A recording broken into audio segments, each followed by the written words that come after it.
सुन रहे हैं श्री रामचरितमानस का अयोध्या कांड भाग 44। श्री राम जी राज्य के भूखे नहीं हैं।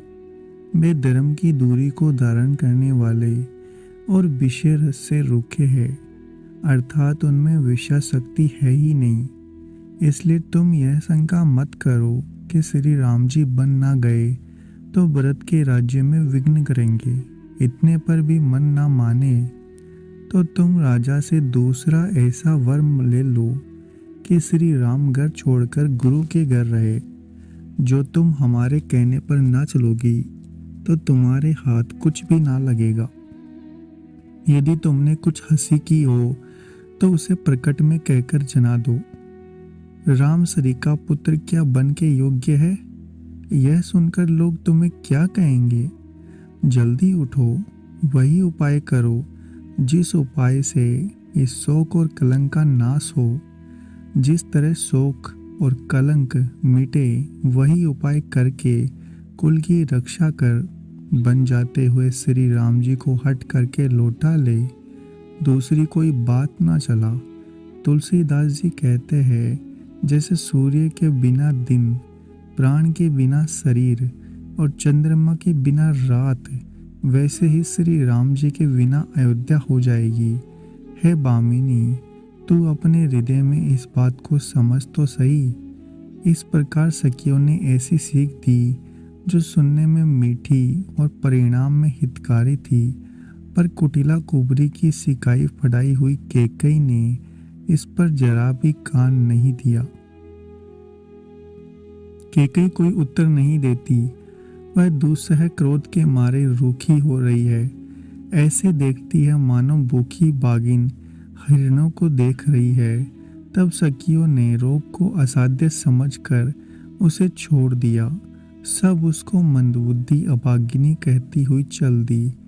राज्य करते हुए कैकेयी को देव ने नष्ट कर दिया। इसने जैसा कुछ किया वैसा कोई भी ना करेगा। नगर के सब स्त्री पुरुष इस प्रकार विलाप कर रहे हैं और उस कुचाली कैकेयी को करोड़ों गालियां दे रहे हैं। लोग विषम ज्वर से जल रहे हैं। लंबी सांसें लेते हुए वे कहते हैं कि श्री राम जी के बिना जीने को कौन आशा है। महान वियोग से प्रजा ऐसी व्याकुल हो गई है मानो पानी सूखने के समय जलचर जीवों का समुदाय व्याकुल हो। सभी पुरुष और स्त्रियां अत्यंत विषाद के वश हो रहे हैं। स्वामी श्री राम जी माता कौशल्या के पास गए। उनका मुख प्रसन्न है और चित्त में चौगुना चाव है। यह सोच मिट गया है कि राजा कहीं रख ना ले। श्री राम जी का मन नए पकड़े हुए हाथी के समान और राज तिलक उस हाथी के बांधने की कांटेदार लोहे की बेड़ी के समान है। वन जाना है, यह सुनकर अपने को वंदन से छूटा जानकर उनके हृदय में आनंद बढ़ गया है। रघुकुल तिलक श्री राम जी दोनों हाथ जोड़कर आनंद के साथ माता के चरणों में सिर नवाते हैं। माता ने आशीर्वाद दिया, अपने हृदय से लगाया और उन पर गहने और कपड़े न्योछावर किए। माता बार बार श्री राम जी का मुख चूम रही है। नेत्रों में प्रेम का जल भर आया है और सब अंग पुलकित हो गए हैं। श्री राम को अपनी गोद में बिठाकर फिर हृदय से लगा लिया। सुंदर स्तन प्रेम रस बहाने लगे। उनका प्रेम और महान आनंद कुछ कहा नहीं जाता। मानो कंगाल ने कुबेर का पद पा लिया हो। बड़े आदर के साथ सुंदर मुख देखकर माता मधुर वचन बोली, हे तात, माता बलिहारी जाती है। कहो वह आनंद मंगलकारी लगन कब है जो मेरे पुण्य, शील और सुख की सुंदर सीमा है और जन्म लेने के लाभ की पूर्णतम अवधि है, तथा जिस लग्न को सभी स्त्री पुरुष अत्यंत व्याकुलता इस प्रकार चाहते हैं, जिस प्रकार प्यास से चातक और चात की शरद ऋतु के स्वाति नक्षत्र की वर्षा को चाहते हैं। हे तात, मैं बलैया लेती हूँ, तुम जल्दी नहा लो और जो मन ना भावे कुछ मिठाई खा लो। भैया, तब पिता के पास जाना, बहुत देर हो गई है। माता बलिहारी जाती है। माता के अत्यंत अनुकूल वचन सुनकर, जो मानो स्नेह रूपी कल्प वृक्ष के फूल थे, जो सुख रूपी मकरंद से भरे थे, श्री के मूल थे, ऐसे वचन रूपी फूलों को देखकर श्री राम जी का मन रूपी भोरा उन पर नहीं भूला। धर्म धुरीण श्री राम जी ने धर्म की गति को जानकर माता से अत्यंत कोमल वाणी से कहा, हे माता, पिताजी ने मुझको वन का राज्य दिया, जहाँ सब प्रकार से मेरा बड़ा काम बनने वाला है।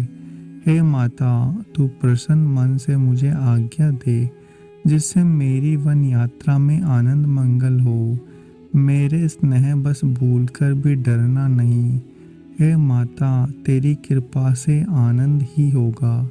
14 बरस वन में रहकर पिताजी के वचन को प्रमाणित करके फिर लौटकर तेरे चरणों का दर्शन करूंगा। तू मन को मलिन मत कर। रघुकुल में श्रेष्ठ श्री राम जी के ये बहुत ही नम्र और मीठे वचन माता के हृदय में बाण के समान लगे और कसकने लगे। अब शीतल वाणी को सुनकर कौशल्या वैसे ही सहम कर सूख गई, जैसे बरसात का पानी पड़ने से जवासा सूख जाता है। हृदय का विषाद कुछ कहा नहीं जाता। मानो सिंह की गर्जना सुनकर हिरनी विकल हो गई है।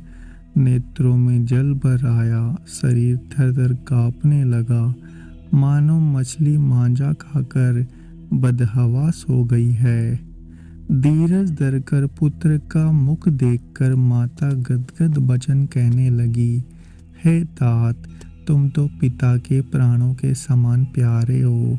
तुम्हारे चरित्र को देखकर वे नित्य प्रसन्न होते हैं। राज्य देने के लिए उन्होंने ही शुभ दिन सुधवाया था, फिर अब किस अपराध से वन जाने को कहा। है तात, मुझे इसका कारण बताओ। सूर्य वंश को जलाने के लिए अग्नि कौन हो गई? तब श्री राम जी का रुख देखकर मंत्री के पुत्र ने सब कारण समझाकर कहा। उस प्रसंग को सुनकर वे गूंगी जैसी रह गई। उनकी दशा का वर्णन नहीं किया जा सकता। ना रख ही सकती है, ना यह कह सकती है कि वन चले जाओ। दोनों ही प्रकार से हृदय में बड़ा भारी संताप हो रहा है।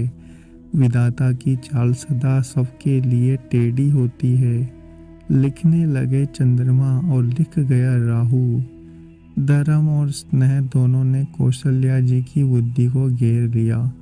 उनकी दशा सांप छछूंदर की सी हो गई।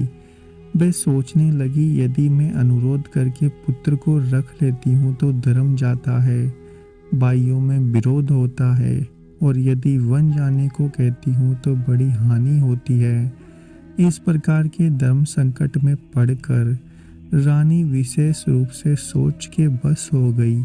फिर बुद्धिमती कौशल्या जी स्त्री धर्म को समझकर और राम तथा भरत दोनों पुत्रों को समान जानकर सरल स्वभाव वाली श्री राम जी की माता बड़ा धीरज धरकर बोली, हे तात, मैं बलिहारी जाती हूँ, तुमने अच्छा किया।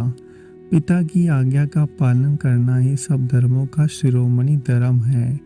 राज्य देने को कहकर वन दे दिया, उसका मुझे लेश मात्र भी दुख नहीं। दुख तो इस बात का है कि तुम्हारे बिना भरत को, महाराज को और प्रजा को बड़ा भारी क्लेश होगा।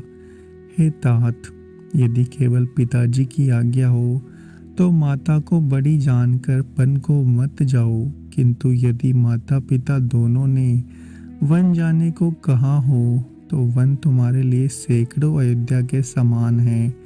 वन के देवता तुम्हारे पिता होंगे, वन देवियां माता होंगी। वहाँ के पशु पक्षी तुम्हारे चरण कमलों के सेवक होंगे। राजा के लिए अंत में तो वनवास करना उचित ही है। केवल तुम्हारी अवस्था देखकर हृदय में दुख होता है। हे रघुवंश के तिलक, वन बड़ा भाग्यवान है और यह अवध अभागी है जिसे तुमने त्याग दिया। हे पुत्र, यदि मैं कहूँ कि मुझे भी साथ ले चलो तो तुम्हारे हृदय में संदेह होगा। हे पुत्र, तुम सभी के परम प्रिय हो, प्राणों के प्राण और हृदय के जीवन हो। वही तुम कहते हो कि माता, मैं वन को जाऊं और मैं तुम्हारे वचनों को सुनकर बैठी पछताती हूँ। यह सोचकर बड़ा स्नेह बढ़ाकर मैं हट नहीं करती। बेटा, मैं बुला लेती हूँ। माता का नाता मानकर मेरी सुध भूल न जाना। हे गोसाई, सब देव और पितृ तुम्हारी वैसी ही रक्षा करे जैसे पलके आँखों की रक्षा करती है। तुम्हारे वनवास की अवधि जल है, प्रियजन और कुटुंबी मछली है। तुम दया की खान, धर्म की दूरी को धारण करने वाले हो। ऐसा विचार कर वही उपाय करना जिसमें सबके जीते जी तुम आ मिलो। मैं बलिहारी जाती हूँ, तुम सेवकों, परिवार वालों और नगर वर्ग को अनाथ करके सुखपूर्वक वन को जाओ। आज सबके पुण्यों का फल पूरा हुआ, कठिन काल हमारे विपरीत हो गया। इस प्रकार बहुत विलाप करके और अपने को परम अभागिनी जानकर माता श्री राम जी के चरणों में लिपट गई। हृदय में भयानक दुसह संताप छा गया। उस समय के बहुविधीय विलाप का वर्णन नहीं किया जा सकता। श्री राम जी ने माता को उठाकर हृदय से लगा लिया और फिर कोमल वचन सुनकर उनसे समझाया। उसी समय यह समाचार सुनकर सीता जी अकुला उठी और सास के पास जाकर उनके दोनों चरण कमलों की वंदना कर सिर नीचा करके बैठ गई। सामने कोमल वाणी से आशीर्वाद दिया। वे सीता जी को अत्यंत सुकुमारी देखकर व्याकुल हो उठी। रूप की राशि, पति के साथ पवित्र प्रेम करने वाली सीता जी नीचा मुंह किए बैठी सोच रही है। जीवन नाथ वन को चलना चाहते हैं। देखे किस पुण्यवान से उनका साथ होगा। शरीर और प्राण दोनों साथ जाएंगे या केवल प्राण ही से इनका साथ होगा।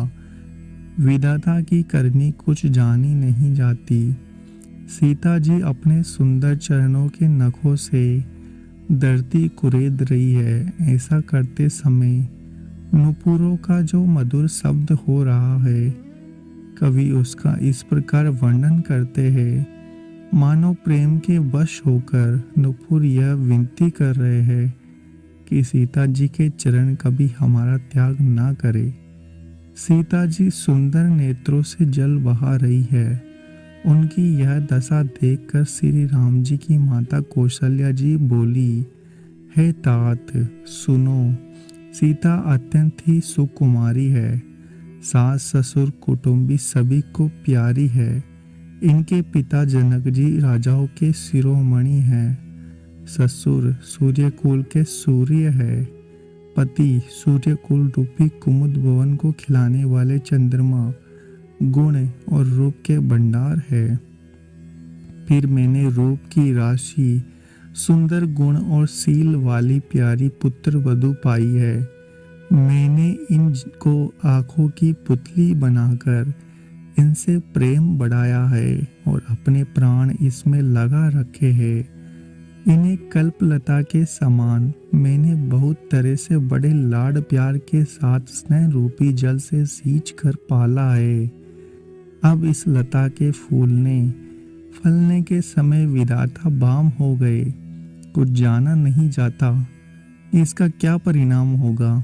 सीता ने प्रियंक पृष्ठ, गोद और हिंडोले को छोड़कर कठोर पृथ्वी पर कभी पैर नहीं रखा। मैं सदा संजीवनी जड़ी के समान इनकी रखवाली करती रही हूँ। कभी दीपक की बत्ती हटाने को भी नहीं कहती। वही सीता अब तुम्हारे साथ वन चलना चाहती है। हे रघुनाथ, उसे क्या आज्ञा होती है? चंद्रमा की किरणों का रस चाहने वाली चकोरी सूर्य की आँख किस तरह मिला सकती है? हाथी, सिंह, राक्षस आदि अनेक दुष्ट जीव जंतु वन में विचरते रहते हैं। हे पुत्र, क्या विषय वाटिका में सुंदर संजीवनी बूटी शोभा पा सकती है? वन के लिए तो ब्रह्मा जी ने विषय सुख को न जाने वाली कोल और वीलों की लड़कियों को रचा है, जिनका पत्थर के कीड़ों जैसा कठोर स्वभाव है। इन्हें वन में कभी कलेश नहीं होता। तपस्वियों की स्त्रियां वन में रहने योग्य है, जिन्होंने तपस्या के लिए सब भोग त्याग दिए। हे पुत्र, जो तस्वीर बंदर को देखकर डर जाती है, वे सीता वन में किस तरह रह सकेंगी?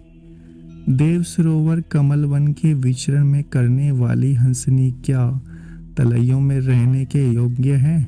ऐसा विचार कर जैसी तुम्हारी आज्ञा हो, मैं जानकी जी को वैसी ही शिक्षा दूं। माता कहती है, यदि सीता घर में रहे तो मुझको बहुत सहारा होगा। श्री राम जी ने माता की प्रिय वाणी सुनकर, जो मानो सील और स्नेह रूपी अमृत सनी हुई थी, विवेकमय प्रिय वचन कहकर माता को संतुष्ट किया। फिर वन के गुण दोष प्रकट करके वे जानकी जी को समझाने लगे। अगर आपको हमारा यह प्रयास अच्छा लग रहा है तो चैनल को सब्सक्राइब करें, वीडियो को लाइक और शेयर करना ना भूलें। आप सुन रहे हैं श्री रामचरितमानस का